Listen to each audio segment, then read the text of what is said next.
परमेश्वर कबीर देव की सत्साधना करने से हम दोनों ही धन युक्त हो जाते हैं, दोनों ही धन हमें प्राप्त होते हैं। एक तो धन यहाँ का जो हमें सांसारिक सुविधाएं इस जीवन निर्वाह करने के लिए समाज में चाहिए, संसार में चाहिए, वो धन भी आपको आपकी किस्मत में ना हो तो भी परमात्मा अपने कोटे से एक्स्ट्रा देगा। लेकिन वो देगा इतना जितना आपको हानि ना कर दे वो धन, क्योंकि अधिक माया, अत्यधिक धन इस जीव का शत्रु है। ये माया जीव की झाड़ है, जान की दुश्मन है। ये इस जीव को काल के जाल में फंसा के रख लेती है। इसलिए परमात्मा अपनी प्यारी आत्माओं को उतना ही देगा जितना इनको आवश्यक है। और एक हमारी टेंडेंसी बन गई है, हमारा एक स्वभाव बन गया है कि हम परमात्मा से जो निर्धन है वो तो धन ही मांगने आता है, निसंतान है वो केवल संतान की ही डिमांड करता है। जिसको भी कोई जिस प्रकार की कोई त्रुटि नजर आती है, अभाव है जिस चीज का, वो केवल उसी के लिए परमात्मा के चरणों में लगता है। कोई बात नहीं, परमात्मा पूर्ण ब्रह्म ये वो समृद्ध शक्ति है।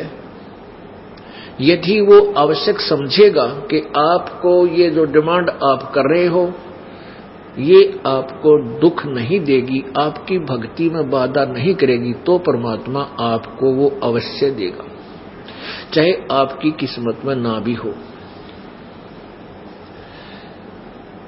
और यदि परमात्मा देखेगा कि जो वस्तु ये डिमांड कर रहा है इसके भक्ति को बाधा करेगा, परमेश्वर आपको नहीं देगा।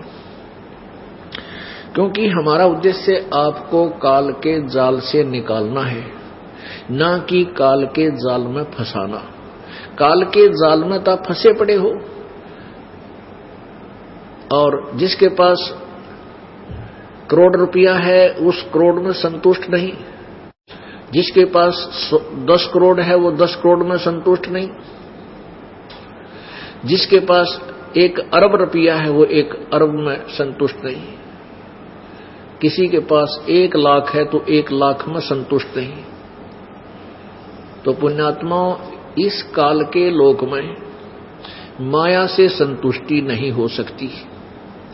आपके पास 10 लाख रुपए होते ही ये काल, ये मन आपको 20 लाख के कर्जे के नीचे दाब देगा, कोई इसी स्कीम तैयार करवा देगा, और फिर रात में टेंशन, नींद आवे नहीं, भूख लगे नहीं, भक्ति 100 कोस चली जाती।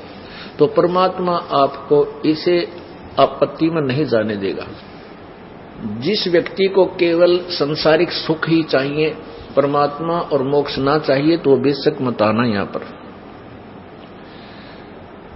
ये अपना बेशक नोट कर लेना कहीं पर। यदि आपने जन्म मृत्यु के इस दीर्घ रोग से पीछा छुटवाना है तो ये वो विद्यालय है, ये वो हॉस्पिटल है, ये वो विद्यालय है जिसमें आपको वो शिक्षा दी जाती है जिसके आधार से आप बहुत ही उच्च पोस्ट प्राप्त करोगे, अर्थात सत्यलोक में वो सुखदायी स्थान प्राप्त करोगे, जहां जाने के बाद आपको कोई कष्ट कभी नहीं होगा।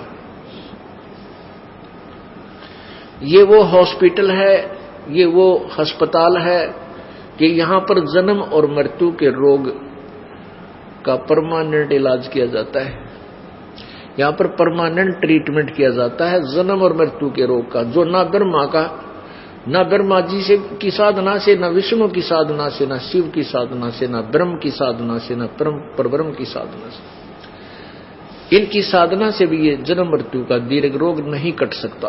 केवल परम अक्षर ब्रह्म अर्थात पूर्ण ब्रह्म सत्य पुरुष कबीर देव की साधना से, जो ये दास आपको बताएगा, उससे ही आपका ये दीर्घ रोग जन्म मृत्यु का कटेगा, अन्यथा नहीं कटेगा। और जब तक ये रोग नहीं कटेगा, यहां से आप अरबपति हो जाना, चाहे पूरी पृथ्वी के राजा बन जाना, आपके जीव पर संकट सदा बना रहेगा। क्या बताते हैं परमात्मा? सर्व सोने की लंका होती रावण से रणधीरम, एक पलक में राज विराजीव जम के पड़े जंजीर।